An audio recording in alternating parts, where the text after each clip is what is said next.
Welcome, welcome, Eugene Daniels. Thank you. Thank you. So excited to be here, Fred. I'm so happy to see you. Government shutdown Again. Here we go. again. Again.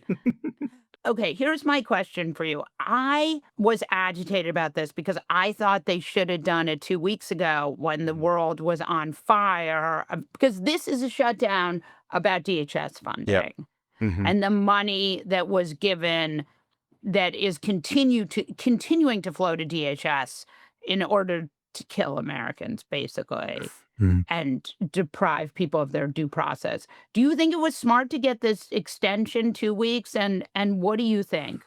I think a 2-week extension wasn't long enough. Everybody who was involved and every source I talked to, whether it was a member of Congress or someone who works for them and has to do the actual, most of the meetings, is they were like 2 weeks isn't enough, and so Right. it's very confusing why they chose 2 weeks because one, first of all, something that's really important for people to remember, ICE already has plenty money. The money that they Right. got from The the BBB. big beautiful bill is going to be pumping, and I think the estimates say 6 years is Yeah. how long they'll be funded instead. And so that's Mm. something for people to know. So this is not about ICE. This is about basically everything else under DHS. This is about, TSA, for example. The So good stuff. the The good stuff stuff, you actually need them to the do. stuff we all need them to do. And so Yeah. really one from the very beginning, like it was kind of a known secret that they should have done more than 2 weeks. They can't do anything Right. in I think Democrats were still somehow hopeful that Republicans would get on board with some of these common sense fixes to ICE, right? Because that's a Right. part of the conversation. And, Katie Britt, who's doing a lot of the negotiations on the Senate side, basically said most of these things are a non-starter, right? Like no masks, identifying information, making sure they have body cameras, which they want to put in the law, but that Secretary Noem already said in Minnesota, and they're going to start sending those out to all ICE agents across the country. But the negotiations are continuing to stall. So come this Yeah. weekend, I assume unless something crazy happens, we will have a shutdown of And DHS. also everybody's gone already for the so there's Mhm. nobody there to do the There's no negotiating. there's no one to talk to. No. Yeah. I mean, they sometimes when they leave, they still like, they get on Zooms and they call each other, but there's nothing like sitting down in a room, especially from lawmakers, and like hashing things out in a room together. So Yeah. who knows how long this will actually go on. So that's why I don't understand why they wouldn't try to get it done sooner when people were so angry Mhm. than do a 2 week CR, which like kicks it back out of the news cycle a little bit. Yeah, it kicks it out of the news cycle and it makes it so that the impacts don't feel as intense, right? So it's like when it actually happens, a lot of people are going to be surprised because they haven't been thinking about it. I think one of the things is like Democrats continue to be like hopeful that Republicans will see the error of their ways and get back to the old days of sitting down and talking. And Republicans have shown them over and over again that that is like not the case. Yeah. And they're not really interested in it, even though, and this is the thing, Molly, that drives me crazy. I think drives us all crazy. And Yeah. and since 2015, when Trump came down and took over the Republican Party, Yeah. is that these Republicans behind closed doors say that a lot of these, this list of 10 things that Democrats have about ICE and reforming ICE are common sense. I Right. had one Republican member of Congress tell me that, oh yeah, this makes a lot of sense. So we're super supportive. And I said, okay, well, how does that support translate into the conversations? Because sure, when the bill gets to the floor, you will vote for it. But at the end of the day, there has to be a bill that actually gets written. And so that's the part that Republicans still struggle with because But they still have a base that is, support the blue no matter what they do kind of situation. mhm. You have a White House that continues to say and be very clear that don't bend, don't break. Even though there's folks in the White House who work on these issues, not Stephen Miller, but other folks that work on these issues that are also like some of this stuff needs to be fixed because there we can't be just shooting people in the streets. Like there are people on the Republican side that agree with that sentiment that that's not something that I should be doing. Right. But I would you, hope. you would you I would hope. mean, right, It seems very simple. I feel like shooting people, the bare minimum should be not murdering people. That's the bare minimum of what we should expect with people Yeah. we pay, right? And this is Yeah. really something that's really important. I think it's hard to remember that, like, all of the tax dollars that we all spend and it comes out of our Yeah. checks, those go to these people. And so when I And the see someone get $10 shot by billion these folks, yes, that and all this Trump is gonna money, get for exactly, suing the IRS. Go on, sorry. would also be our money. But all of that is, and this is why I think it's important for the American people to continue to call their members of Congress and call other people's members of Congress. Because, right, you call yours, but also call these Republicans because that Yeah. pressure sometimes does still work. And it's your money. It's your money. And I think Yeah. they're supposed to be good stewards of the tax dollars, and they haven't been in a very long time. Yeah, it's really true. That is like the understatement of the year. This gets me to like another question, which I want you to talk about. It strikes me that the base in the Democratic Party Yeah. is way, way, way angrier than the leadership of the Democratic Party. I think that's right. I think it is. For a while, there was a lot of silence, right? And like quiet and like fear and confusion after 2024. And so Right. the loud parts of the Democratic Party were actually pretty quiet. And the leadership of the party was kind of confused by that. And so they Mhm. weren't sure what to do because they take a lot of their cues from the base instead of being leaders. But Mm. that's neither here nor there. Yeah. But that actually is not necessarily a bad thing, It's not. especially No, they at should this listen to the moment. people, right? Yeah. Like what do the people want? What is the kind of energy they want and move forward? But then, as folks started doing these rallies and the No Kings protests and seeing millions of people take to the streets, that kind of lit a fire under the ass of Yeah. leadership. But it's still outpaced by how upset folks are getting because at the end of the day, members of Congress are still insulated from a lot of the impacts of the Trump economy, from Mhm. the ice on the streets, right? It's not that they don't hurt when they see their constituents be hurt or American people in this country be hurt or folks that live in this country be snatched up out of their homes in their boxers, right? But it is different to be personally impacted or watching your Mhm. actual neighbor get snatched up than and not being able to afford food. Because like I don't know any member of Congress that is struggling to afford food. If you are, give me a call. I'd be very interested to talk to you. But I don't think that that's happening. Yeah. So sometimes that impact doesn't come through in polling. It doesn't come. It Yeah. doesn't come all the way through and sit itself in their hearts from talking to folks. And so like the leadership also struggles with like how big the Democratic Party 10 is, right? So like Right. it's not always clear which lane to operate in. But the thing that has been very clear, right? Like, how do you negotiate? Hakeem Jeffries says F Donald Trump in the video, but then like still has to like sit across from the man at some point and Right. have a meeting. Like, how do you do that when you call someone, they call them vile and malignant, right? And Right. so the energy that they bring on social media to kind of make sure that they rally that anger from the base and from folks in the Democratic Party has to match the actual action, and that is where the disconnect is. It's like, Yeah.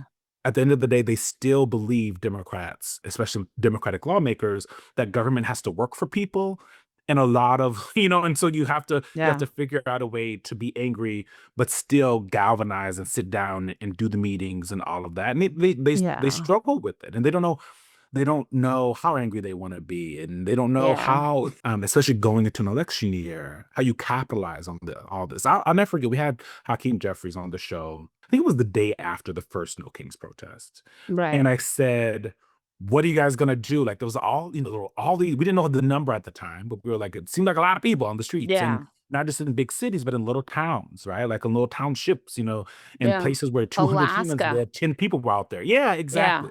And the answer that he gave me was kind of there was no plan. And I think Right. that is something that Democratic leadership has always had struggled with is like an actual plan on paper to utilize the emotions of people. And Republicans are very good at this, right? Republicans are Yeah. very good at taking all of that note, taking all of the energy, and then pointing directly at, a target for Mhm. Republican voters, and the Democratic Party still struggles with that. It's unclear why, frankly, because Yeah. the playbook's out there. I mean, Nancy Pelosi did not struggle. No, no, She did no. not struggle. I think of Hakeem as really smart. Yeah, very much so. And clearly, Nancy Pelosi who's probably the best speaker, House Speaker ever, thought he's very smart because she Mhm. would not have given him the job. He was Yeah. not, she didn't give the job because he was like a fancy San Francisco Right, person she right, right. knew, right?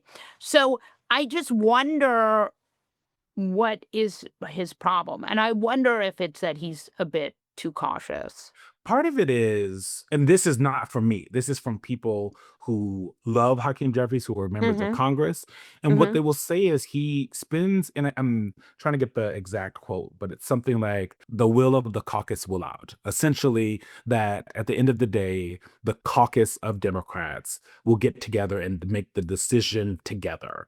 And I think Right. what we saw a lot of times from Nancy Pelosi was like, we don't have time for all y'all to get together. Yeah. We're moving. You know what I Yeah. mean? And that Yeah. I think is something that a lot of Democratic lawmakers kind of miss, which Yeah. is like they want leadership to listen to Yeah. them and have those Mhm. meetings, but at But the they end w of the day, they want movement. And they know yeah. that they're hearing that the base of the party wants movement. The activists of the party want movement. And so that's I think what like when you talk to lawmakers who really like Hakeem, like he's Yeah. very I well mean, liked. he's smart and he's liked, Yeah, yeah, but yeah. he's, like, missing that 3rd thing. Yeah.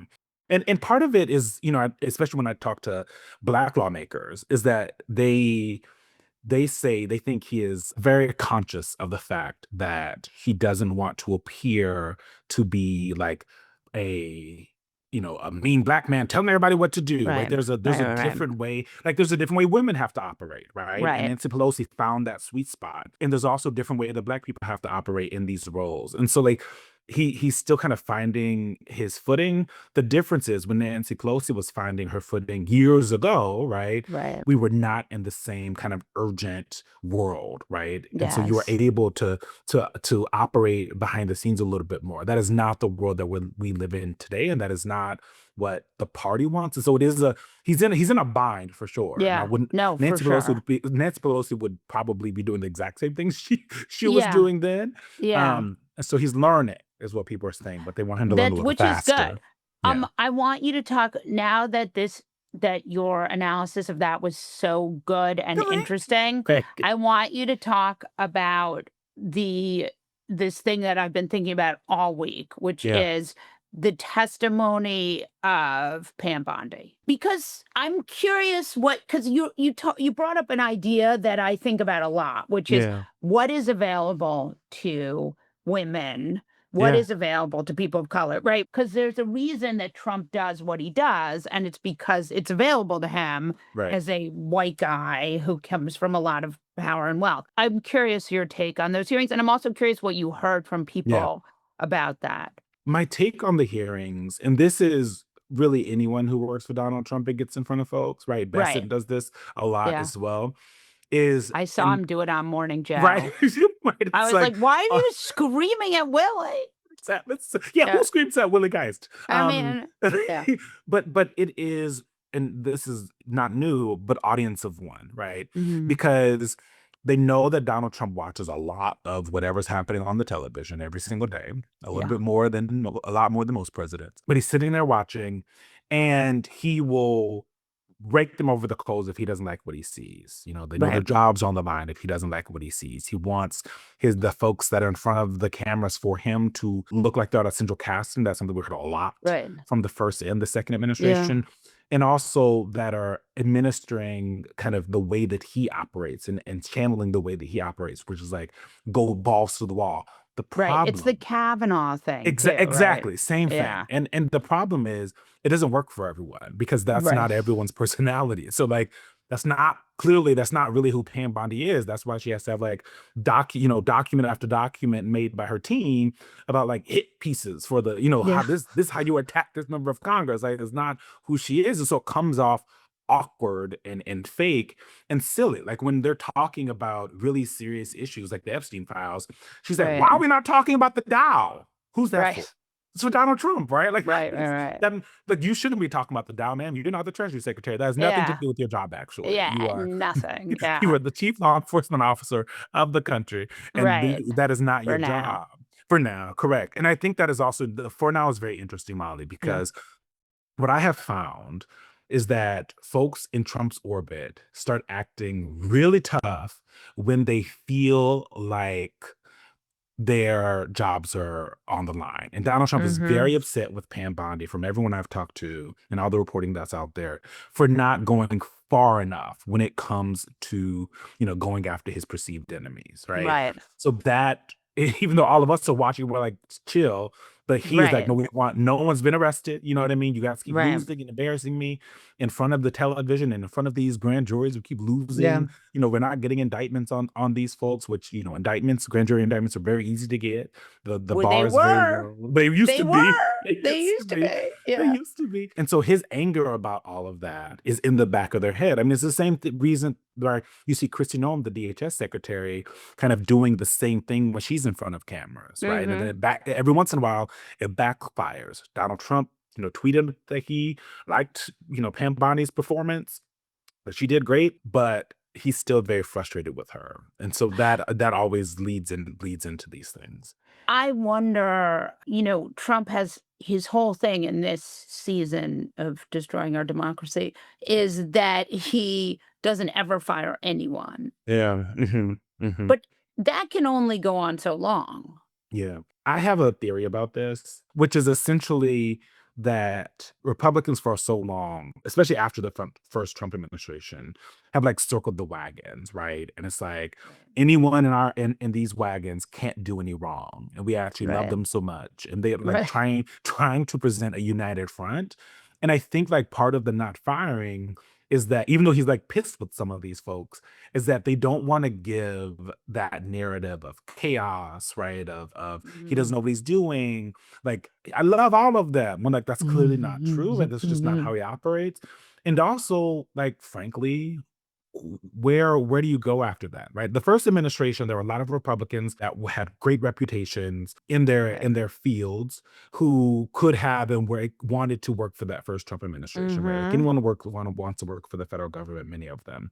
This time around, like, there are a lot of Republicans, normie Republicans, I guess, like folks that loved Reagan and George W. Bush, or believe in the separation of powers and federalism, who don't want to work in this administration. And so it Mhm. also they have less of a barrel to get to, right? Mhm. You know what I mean? Like, Pam Bondi Right. wasn't even his first choice. It was Matt Gaetz, right? Right. And so it's like, where do you go after Pam Bondi? And where do you go after people watch the ways in which the members of his cabinet have to behave, right, Right. in order to get a pat on the head and keep their jobs. And so some of those folks, like, frankly, don't want to do it. So it's also a possibility that there's like not someone out there that would be able to do it better, Or at even all. though I he's mean, or or at even all. worse, or just at Yeah, or all. exactly. Yeah. I want you to talk about the podcast you guys are doing. Yes. Yeah. So me and Symone Sanders-Townsend, the Yeah. fabulous host of the Weeknight on MSNow, we have known each other for a decade. And Aw. yeah, yeah. And so we've been on opposite sides most of that time. Where she's working for, the Right. government or the campaign, and I'm the reporter. And so since then we've gotten really close, and we text all the time, and we talk about Mhm. everything: politics, culture, our personal lives. Aw. And it was after, when she was still doing The Weekend, which is what I do currently, before the switches happened, we were hanging out after the show with one of her producers, senior producer Brittany Ruff, and we're just like talking, like just like Right. right in the just like gabbing in the green room. And someone said, "This is a podcast." And we kind of Aw. joked Right. about it. And this was forever ago.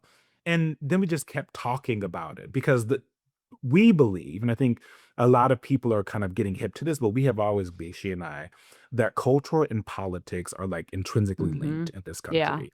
And that Yeah. a lot of the time, people want culture to be like a sideshow. And it's But it's actually, not. especially for Republicans, part of the playbook and how they Yeah. operate, right? And so I don't think this podcast is called MSNow Presents Clock It.